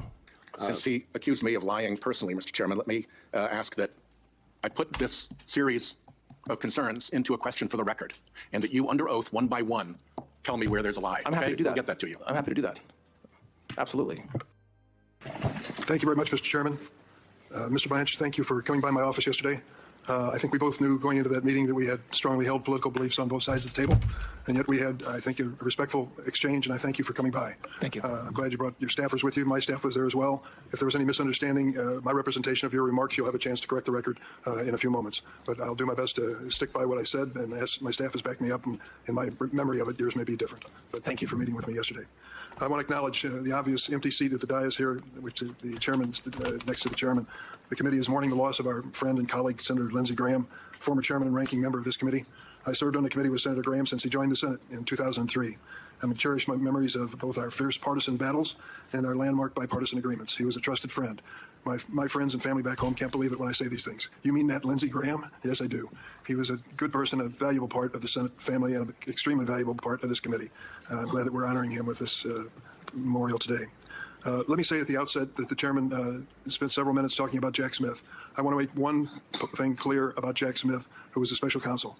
Months ago, perhaps 6 months ago, maybe longer, he volunteered to appear before this committee under oath and testify about what he did as special counsel and to answer the questions of the committee. For reasons I cannot explain, the Republican majority does not want to bring Jack Smith before this committee and have him testify under oath. They continue on a regular basis to take exception to things that he said or did or allegedly did, but will not bring him before this committee. I don't get it. If they have something they want to raise with Jack Smith, that place is where he should be sitting under oath and answering the questions, and he's volunteered to do it, but they turned him down. Mr. Chairman, we are here today with the awesome responsibility of choosing the next Attorney General of the United States of America. We're here because there's a vacancy in the office. The president decided to fire the predecessor of Mr. Blanche after just 14 months on the job, after courts and grand juries blocked her from prosecuting the president's political opponents. Seemingly, President Trump believes you, Mr. Blanche, will be more successful. When you were first nominated to be Deputy Attorney General, Democrats raised concerns about the president's personal attorney serving as the top attorney in the Justice Department. The Attorney General is the chief law enforcement officer of the United States of America. Since you were confirmed, the Department of Justice has literally violated dozens of court orders to advance the president's agenda. Last year, you declared that the Justice Department was, quote, at war with the federal judiciary. I brought that up to you yesterday. I believe all of us, both sides of the table, need to be more careful with our rhetoric when it comes to the judiciary. Yesterday, we had the testimony of Justices Kagan and Barrett, and they talked about the impact on them personally and on their families with the threats that have been increasing against them physically. Most of us on this side of the table know what they're talking about. We have a similar experience. But it is a responsibility of all of us, Democrats and Republicans, liberals and conservatives, in or out of the government, to be careful with what we say about the judiciary. They are doing their job. We should never, ever countenance violence against anyone on either side. One of your first official actions as acting Attorney General, Mr. Blanche, was to establish the $2 billion weaponization or slush fund to benefit January 6 cop beaters while immunizing President Trump from IRS liability. You defended the slush fund by claiming, quote, people hurt police, get money, who hurt police get money all the time, end quote. Despite resounding bipartisan criticism and admitting that it was a mistake, you've refused to rescind the order creating this fund. That order can still be found on the Department of Justice's website today. We talked about this yesterday in my office. I didn't quite understand your explanation. I'll give you a chance, of course, to explain it. But you said it was up to Congress to codify the elimination of this fund. This was a creation of the executive branch. It was not a creation of Congress. So I hope you'll clarify that statement. Earlier this week, a federal judge characterized your explanation of the settlement that led to this fund, quote, at best misleading and at worst disingenuous. You told me yesterday that the opinion was, quote, a hit piece on you, another troubling attack on a judge for doing her job. Then there's a cover-up of the Epstein files, which former Attorney General Bondi herself said you were, quote, in charge of. Under your leadership, more than 1,000 FBI personnel were pulled off of other priorities and directed to flag Epstein records for any mentions of President Trump. When scrutiny of the cover-up intensified, you participated in meetings in the White House Situation Room to strategize about how to protect President Trump, not Epstein survivors, the president. When Congress forced the administration to release the files, hundreds of survivors' personal information was unredacted, victimizing them again. Meanwhile, the names of powerful Epstein allies remained protected in clear violation of the Epstein Files Transparency Act. Your explanation, quote, it isn't a crime to party with Mr. Epstein. Mr. Blanche, these survivors deserve much better. I want to recognize many of them who are in the audience today. I thank them for their courage in speaking out. Tomorrow we will hear one of them during our outside witness panel. I'd like to enter into the record 6 letters from Epstein survivors in opposition to the Blanche nomination. Without objection, so ordered. I'm asking you, Mr. Blanche, today, before you leave this room, to agree to meet with these Epstein survivors personally and to bring with you professionals from the Department of Justice to hear them out. They have the courage to tell their story, and they should at least hear from their government that they take it seriously. After your interview with convicted sex trafficker Ghislaine Maxwell, an attempt, I believe, to exonerate President Trump, Ms. Maxwell was transferred to a minimum security camp. That is unheard of for offenders like her. You said it was for her own personal safety. I hope you'll explain that today. You told me yesterday you want to be Attorney General because you love the Department of Justice and you love prosecutors. But you have removed from the department some of the most effective prosecutors that have ever served our government. Done that for personal reasons, purging career law enforcement officials who won't prioritize President Trump's interests over their oath to the Constitution. You fired the career pardon attorney because she wouldn't sign off on restoring gun rights to a convicted domestic abuser, Mel Gibson, personal friend of President Trump. You fired career immigration litigator Erez Reuni for refusing to If we're lucky to get ethical orders. the Senate, I think at this point we need to put a halt to all appointments of Trump's unless it's something that's crucial to security. There's just nothing but disdain in hearings. True. Former law partner Emil Bove and other senior DOJ officials to lie to a federal court. You bragged about firing career law enforcement professionals simply because they were assigned to investigate the president's criminal misconduct, including FBI agents who specialized in investigating threats from foreign adversaries like Iran. More than 1,200 former career DOJ employees who worked for both Republican and Democratic administrations sent this committee a letter opposing your nomination because you have purged DOJ of thousands of experienced law enforcement officials, putting our nation's security at risk. I would like to enter this letter into the record with unanimous consent. Without objection, so ordered. You testified under oath last year that as Deputy Attorney General, you would consult with career ethics officials to avoid conflicts of interest, a significant concern since you received nearly $10 million as the president's personal attorney. But you've gutted the DOJ offices that handle ethics and professional responsibility. After the department's top career ethics lawyer advised you to recuse yourself from any matters related to Trump and his personal capacity, that lawyer was fired. Every smarmy, suspect deal in this administration has cryptocurrency behind the curtain. And again, it has happened when it comes to the billion-dollar windfall that went to the president in his first year in office. Shortly after you were confirmed as Deputy Attorney General, you issued an order dismantling DOJ's crypto enforcement team and shutting down ongoing criminal investigations of the crypto industry. At the time, you owned at least $159,000 worth of crypto-related assets. While you eventually divested, those assets didn't go far. You simply transferred them to your children and grandchild. With the crypto enforcement unit out of the way, President Trump brought in $1.4 billion from his family's cryptocurrency business in 2025 alone. Take one example of the dealing in the administration. In April 2024, the founder of the crypto company Binance was sentenced to prison in order to pay $50 million fine for a money laundering scheme. $50 million fine. He then brokered a deal to channel $2 billion into the Trump family's crypto business, World Liberty Finance, after which President Trump pardoned him. Binance accounts have funneled about $1.7 billion to Iranian entities linked to terrorism. The president's World Liberty Financial continues to partner with Binance, even with these facts that I've spelled out in this statement. You recently claimed, quote, Mr. Blanche, that there's a ton of evidence that the 2020 election was rigged. You should see what happens in this committee room when judicial nominees of this administration appear before this committee, raise their hands, take the oath, and then field the questions asked by members of the committee. You'll see some of the people who are even judges today at state level and have distinguished careers in law start to avert their eyes, squirm, and then give a script which doesn't acknowledge the obvious. Donald Trump lost the 2020 election by 7 million popular votes. 7 million votes popular vote, and he lost by that number. That's a fact. Any eighth grader in America knows it and can repeat it for you. And yet when it comes down to asking Trump judicial nominees who won the 2020 election, you ought to see him squirm. What's the reason? The president's big lie. He believes in his heart of hearts that he somehow won that election, though he can't produce any evidence of that fact. Well, we'll give you your chance. I hope that you produce the evidence to show one way or the other that the big lie is the truth or not the truth.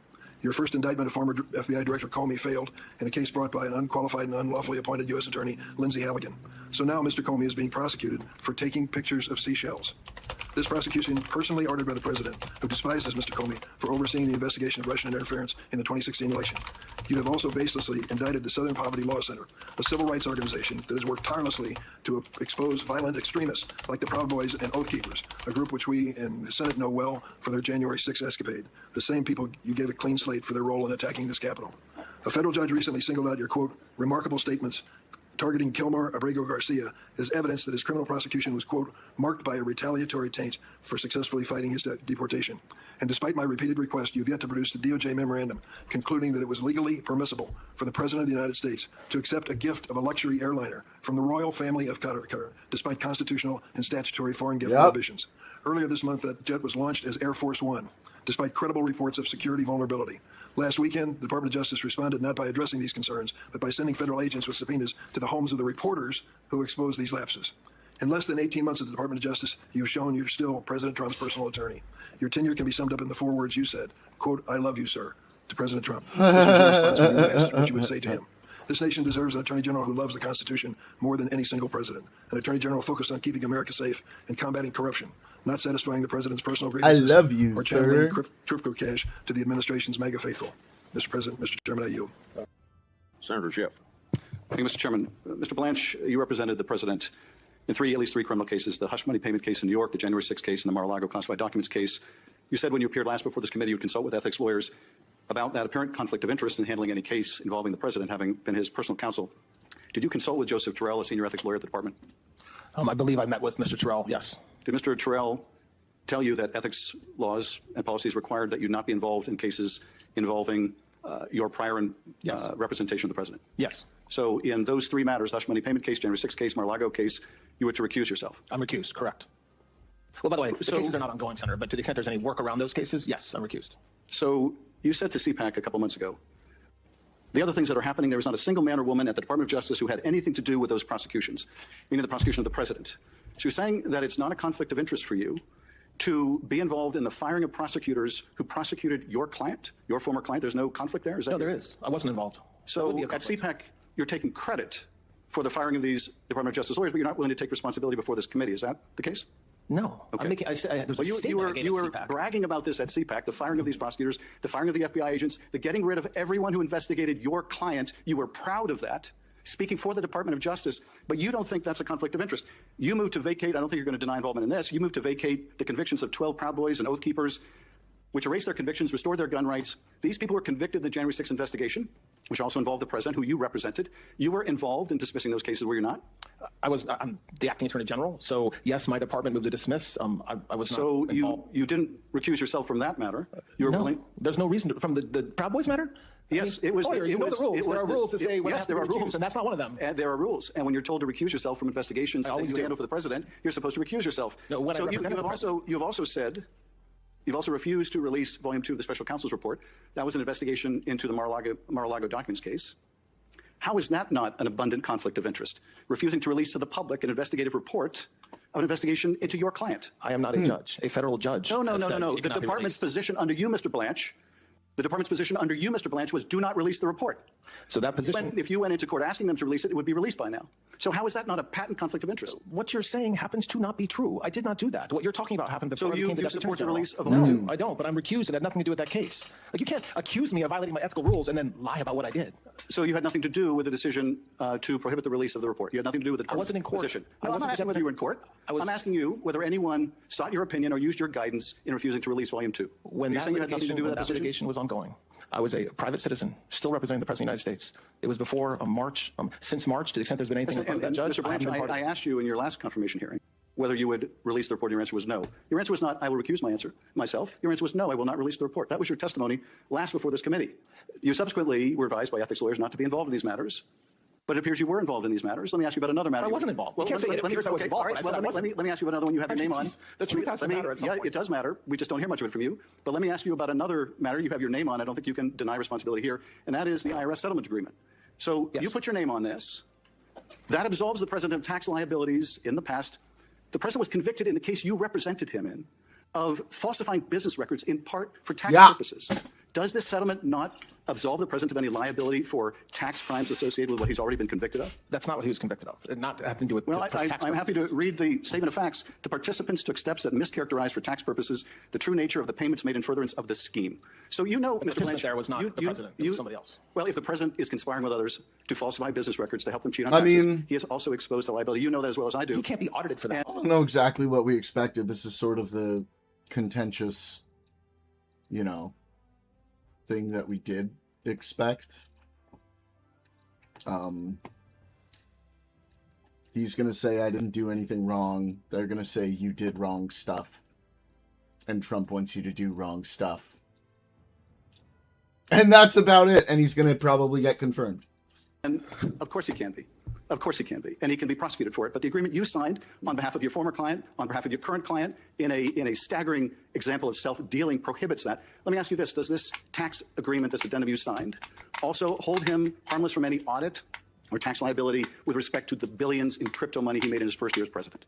It's not forward-looking. So to the extent there are taxes filed by the president or his sons or the Trump organization after the date of that agreement, there's no protection. Well, but before that agreement. So any taxes, he hasn't filed taxes yet for money he made last year, right? So yes. No. So if he filed tax returns this year for money he earned last year, that his sons earned as World Liberty Financial, all those people earned and defrauded taxpayers on it, he faces no liability under this agreement you signed. There's no evidence taxpayers were defrauded, and he but is not there's evidence in this agreement that you've absolved him of any liability over. No, I just said he's not absolved. So he's going to use the butt loophole. All Trump's people. To tax returns filed after the date of the agreement? No, before the agreement. A tax return filed in this calendar year before this agreement. Before the agreement, it applies, not after. Okay, so for a tax return filed this year for last year, for the billions he made, there's no tax liability even if he cheats on his taxes or his kids do or his business do. He is absolved of that further potential liability. No. Well, it's in the plain language of your agreement. Did you write this language? You have to use the facts, though. He hasn't filed taxes yet. So when he files taxes, there's no protection based on this agreement. Did you write this language? Did I type it up myself? Did you write this language? No. Well, you put your name to it. I did. So who wrote this? I don't know the person that actually typed it. I don't know who it is. Was it one of the president's lawyers, or was it someone from the Justice Department or IRS? This document would have been somebody within the Department of Justice. But you have no idea who that is? I don't know the name of the person that typed it up. And did you debate with them the statute of limitations, which clearly would preclude the president's claim, this $10 billion lawsuit? We had extensive discussions internally about the underlying litigation. And did you reject the statute of limitations defense? I'm not a judge. I don't reject. But you signed an agreement for the U.S. Discussion around you signed an agreement for the U.S. basically indicating that the Justice Department's position that the statute of limitations applies doesn't matter. That's not what I said. I didn't say that anywhere. Who rejected the 25 defenses the IRS had to this sham lawsuit? Who rejected them? Who said that these defenses we're not going to accept? We're just going to go with the president's agreement in the slush fund. There was a lot of discussion internally. But you made the decision. What's the decision? What do you mean? You made the decision to not defend the IRS and the Justice Department. You made the decision instead to sign this slush fund agreement. We made the decision to settle the case, correct? Yeah. And in doing that, you basically decided that you were going to be the lawyer for the president and the lawyer for the IRS and the Justice Department. As the court found in this case, there was no adversarial relationship. Yes, the court found it was a sham. It was a collusive relationship. And what I don't understand, Todd Blanche, what happened to the Todd Blanche who was a prosecutor in the Southern District of New York? What happened to the prosecutor people had respect for? What happened to the prosecutor who once respected the rule of law? What happened to the prosecutor who said that there wouldn't be a whiff of political partisanship and then prosecutes the president's enemies over Seychelles cases, over making a video stating the plain law and Constitution? What happened to the Todd Blanche of the Southern District of New York that could convert him into you, someone willing to say the president has both the right and the duty to prosecute his political enemies? I cannot imagine the Todd Blanche of the old days would have ever done that. What happened to you, Todd Blanche? I'll tell you this. I think Robert Caro had it right when he said that power doesn't corrupt as much as it reveals. I suspect it's just revealed who you are. And who you are is someone willing to sacrifice everything you once believed in for that title, for that position of attorney general. And it is a sad story that we have seen from Trump appointee after appointee after appointee. We have seen people compromise themselves little by little and then a lot by a lot until they're sitting before this committee and trying to justify the unjustifiable. I yield back. May I just briefly respond, Chairman? Yes, you may. Very briefly. So you asked me what happened to Todd Blanche. I am still here. I am the same exact person I was when I was a federal prosecutor in the SDNY, which is do the right thing and do everything you can to keep communities safe. So when I was a line prosecutor, when I was a supervisor, when I was the head of a division, my motivation and my goal was the same thing with the people who worked with me and worked for me, which is do the right thing, enforce the laws, and put bad guys in jail. And so you spend time talking about, I did not interrupt you. I did not interrupt you. A little courtesy would be appropriate. So when you ask me, what has changed, okay, and you talk about a single document that I signed, okay, and somebody had to sign that document when the president sued, okay, so I tried to do the right thing. What I do every single day, and what the prosecutors in this country do every single day, and the nearly 100,000 indictments and informations that have been filed since January 20th, is exactly what everybody in this building should want the Department of Justice to do, which is to make our community safer, enforce the laws, both civilly and criminally, and always do the right thing with integrity, which is exactly what I'm doing. So I am the same Todd Blanche I was when I was a federal prosecutor in the SDNY. With me that it should not be the policy of the United States to do it. But in your question, you're suggesting there is such a policy. I'm telling you there is no such policy. Well, if there is no such policy, then I presume you would investigate it. When I see the lawsuit, I'm just not familiar with it. We will, of course, do what's appropriate. But you'd agree with me that it would be wrong. That it would be wrong, meaning it would be wrong to send somebody home to be tortured, yes. Let me ask you. True. about allegations in connection with David Gentile. I think we talked about these allegations when you visited me. Thank you for coming to my office. In May of 2025, David Gentile was sentenced to 7 years in prison for his role in an almost $1.8 billion Ponzi-like scheme that defrauded over 10,000 investors, many of them middle-class retirees, of their hard-earned savings, and he was in prison. He boasted to fellow inmates and others that he was going to be released because he paid $2.5 million for clemency. Evidence collected by the Eastern District of New York supported those allegations and reportedly also included statements by Father Frank Mann that he spoke to the president about David Gentile. The Eastern District of New York was investigating these allegations and reportedly received a call from one of your top deputies instructing them about the concerns of the Department of Justice. The investigation was stopped by the Eastern District of New York. I wrote to you on June 23rd and United States Attorney Joseph Nasella about these allegations that an investigation into this impropriety was shut down at the request of your office. Did you have any involvement or knowledge about the commutation of Mr. Gentile's sentence? Nice. President Trump, as I said a couple times today, has full authority to pardon or commute anybody convicted of federal crime. That's not my question. So I'm answering your question, Senator. Did you I'm answering know your question. My communications with President Trump, I will not talk about. He does not, nor should he. He has no obligation to discuss pardon or commutation decisions with me, and he has not. As far as what you just suggested about an investigation, I believe you're referring to a news article that was the result of apparent leaks, and I would caution that there's falsehoods in those news articles. I'm asking you whether you had any involvement in commuting that sentence or in stopping the investigation into the allegations of impropriety payment to Father Frank Mann. And I answered the first question, but when you say stopping an investigation, there's an assumption built into your question that I will not concede. We will not talk about whether investigations exist or don't exist, and certainly some leak about something that we supposedly did doesn't warrant an answer either. There was an investigation, correct? That's my whole point in saying is that there's an assumption baked into your question that I don't think is true, meaning that we cannot comment on even the existence of investigations. You commented this morning to Republican colleagues about several investigations. No, I haven't. Well, you commented in response to the investigation. About the what? Excuse me? The investigation that he asked you about. So, Senator, my point is that you're asking me questions about a news article, the source of which was apparently leaks. It would be inappropriate for me as the acting Attorney General to comment on such leaks or news articles that you're referencing. But I accept that you're not going to answer my question, but I think there is a need for the Inspector General to look into the investigation that was apparently, according to these articles and other information, stopped as a result of your intervention. Let me move on. In 2017, more than 10,000 9/11 victims filed suit against the Kingdom of Saudi Arabia. That lawsuit is heading to trial. Information was promised by President Trump in September of 2019.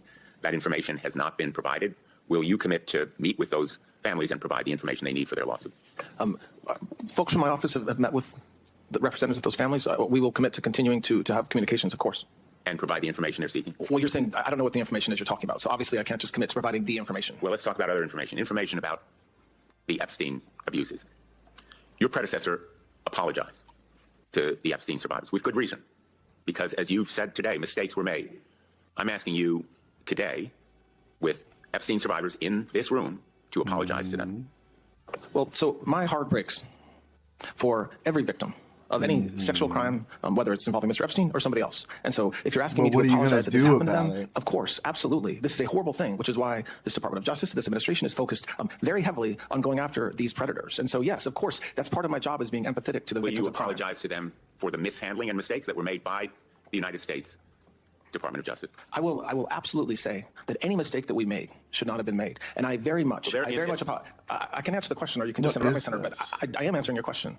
I very much, and I have said this to anybody that asked and publicly before, any mistake that was made is not appropriate. And so, yes, I am sorry that in about 1% of the documents, mistakes were made. But what I will say on top of that is we put tons of resources to rectifying those mistakes immediately, including pulling down documents within minutes of being informed that there were mistakes, potential mistakes made, and working 24/7 to rectify They did, mistakes. but they kind of shouldn't have happened in the first want us to do in their counsel and this body as well. And you would agree with me, wouldn't you, that you can well meet with any of the survivors or victims with their counsel present? You said you can't meet with them But you could meet with them if I never said I can't meet with them. I said if they were represented, I had to meet through counsel. But of course, I can meet with them. I'm the acting attorney general of the United States, so yes, I can. I very strongly believe that for these victims to tell their stories and the evidence that they have, they should meet like any victim of a crime with the FBI or a law enforcement agent, and that we will do everything we can to prosecute if we can.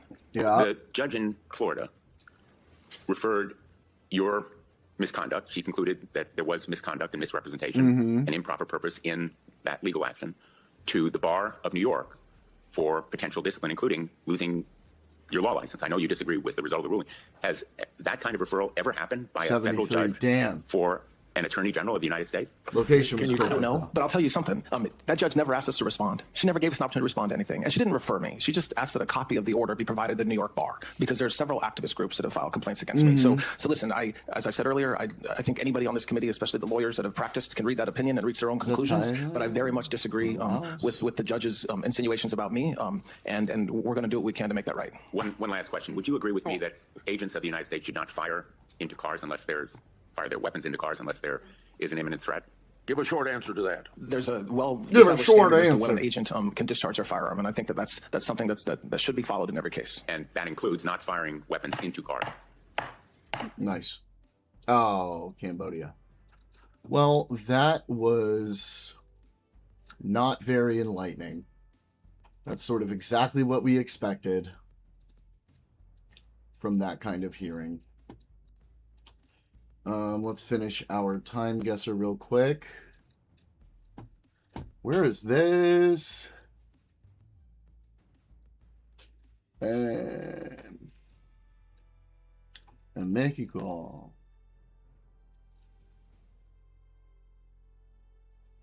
Mexico City, maybe?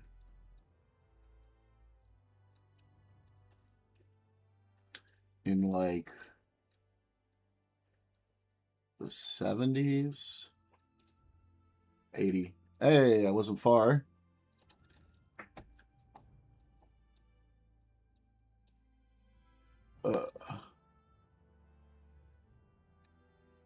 Okay, at least Eastern Europe. I don't know where though. Let's try Ukraine. I'm sure it's going to be wrong, but let's see. And the cars, the people. 59. Okay. Oh, not a good score. Not my best score. All right. Quick smoke break. I'll be right back.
Okay, we back.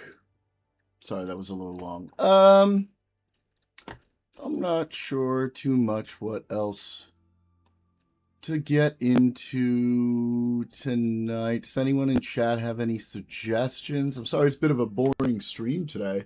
All the excitement was in the earlier stream with the Argentina game. You know, I kind of blew all my excitement out. Whoa. Y'all have anything we should look at? I might end it a little early if not.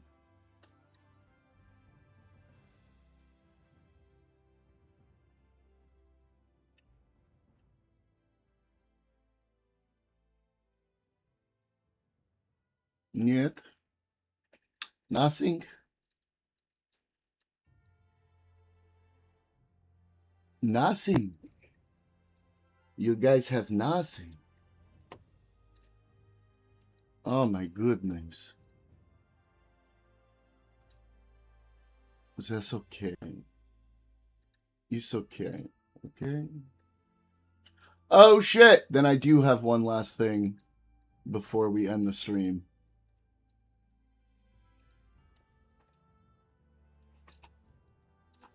Ten out of 10, Veronica. How do I look? Oh, wow. Babe, Yeah, it was just kind of a boring stream. I didn't have too much to go over. We already watched the Todd Blanche stuff. The real exciting stream was earlier today when we were watching the Argentina game, and I kind of made myself real tired. Feel free to watch the VOD. It was a lot of fun, but I pooped myself out a little bit there, so I'm a little low energy right now, but yeah, here, let's watch this first. Thank you. You look very handsome. Thank you very much. What are you all dressed up for? Same reason you're dressed up. Jason's wedding. Wait, did you get invited to Jason's wedding? What? I don't get the joke. Well, I'm not making a joke. Okay, no, I technically was not invited to Jason's wedding. Yeah? But you were, and you have a +1, and I'm your girlfriend, so I'm going to the wedding. Oh,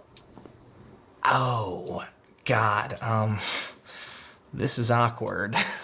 Why is it awkward? I do have a +1, but I sort of used it on someone else. Who? Randy. What's up, buddy? I don't know nothing much. Stoked for this wedding. Cool. Wait, sorry, what? I'm his +1. Okay, that's what I thought you said.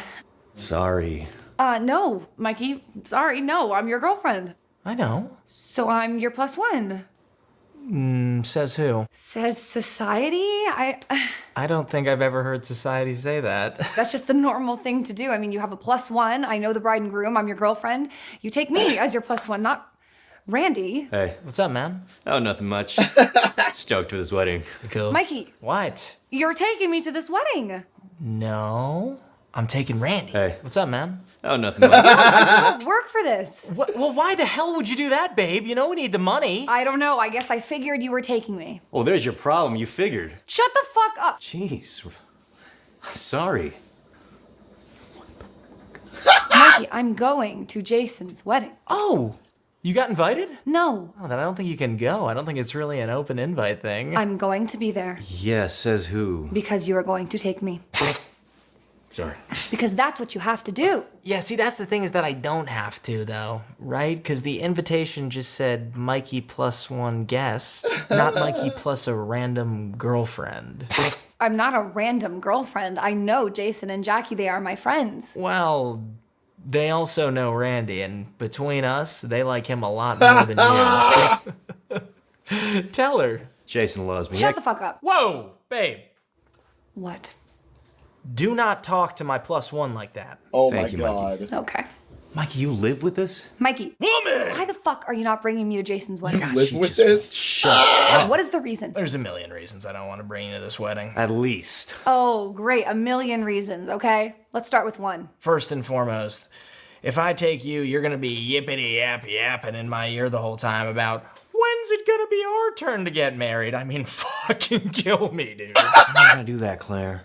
We have been together for 8 years. I don't think that's weird that I'm talking about getting married. Oh, God, the nagging is already starting. You hear that, Randy? We're not even at the wedding, and it's when are we getting married? God, you talking, Claire. It's like a drill in my temple. Oh my God. Oh, shut up. Like, I don't mean it, but shut up. Shut up, Randy. You're a fucking alcoholic. I'll fucking kill you. There it is, the A word. That's the other reason I'm not fucking bringing you, because you're just gonna be on me the whole night about drinking too much. You do drink too much, especially at weddings. No such thing. Exactamundo. Oh my God. No such thing as drinking too much at a wedding, and I plan on getting blackout drunk at Jason's wedding. You're not gonna let me do that. Mm-hmm. Randy's gonna let me do that. Mm-hmm. Oh, yeah, probably because Randy wasn't at the last wedding where you pissed your pants in the middle of the dance floor. Oh my God, here we go again. The story of the year. Extra, extra, read all about it. Oh my Mikey God. gets blackout drunk at the last wedding he went to and pisses all over the dance floor. Nice. Jeez, when will you let that go? I have a right to be embarrassed if you piss your pants in the middle of a dance floor at a wedding. Okay, yep, you do. You have the right to be a little embarrassed by that. And I have the right to not want to listen to you bitch all night in my ear. Isn't that right, Randy? Mike, I'm checking out Jackie's Instagram. The bridesmaids look so hot. You're awful. Yeah? We talking front loaded or back loaded? What? Both. What the fuck is happening? God, and see, that's the other thing, babe. Oh my God. You're gonna be watching me like a hawk if I take you. Watching where my eyes go, and my eyes are gonna be on the bridesmaids, obviously. Randy just said they're stacked. Are you out of your mind, Mikey? And you're gonna give me shit about that. Randy, on the other hand, he's gonna help me get laid. Damn straight. You're planning on cheating on me? Cheating? Whoa, what? Nobody said cheating. Randy, I will fucking kill you. God, you do look sexy, though. It's gonna make the cheating harder. You're a fucking monster. Wait, shit. Whoa, Randy, what's wrong, buddy? Mike, I totally forgot. Forgot what? I'm supposed to meet my biological dad today. You forgot about that? I'm sorry, Mikey. 27 years and the deadbeat decides to show up on the one fucking day. Yeah, no, it's fine. It's fine. Go meet your fucking dad. I'm sorry. Randy, wait. I'm sorry. I can't believe I just took that tone with you. You're my friend. I'm so happy for you, man. Yeah, go to your dad. Hey, you good? Piss on the dance floor for me. Well, looks like I'm your new +1. Obviously. Yeah, you would be if I didn't have a solid backup plan. Who? Andrew! I'm coming? Yeah, brother. All over the bridesmaids. Oh my God. Hey! Babe! No sense of humor. Thank you, buddy. Dibs on the maid of ya. honor. Appreciate you big time. Alrighty, guys. We're going to go ahead and end it here because I don't have too much to go over for the rest of today. I just wanted to sit here, with dead air, playing video games and shit. But I love y'all. Make sure you go watch the VOD from earlier. It was a great fucking time watching the game. We had so much fucking fun. Everybody was up in here having a good time. I will see you guys on Friday. Have a beautiful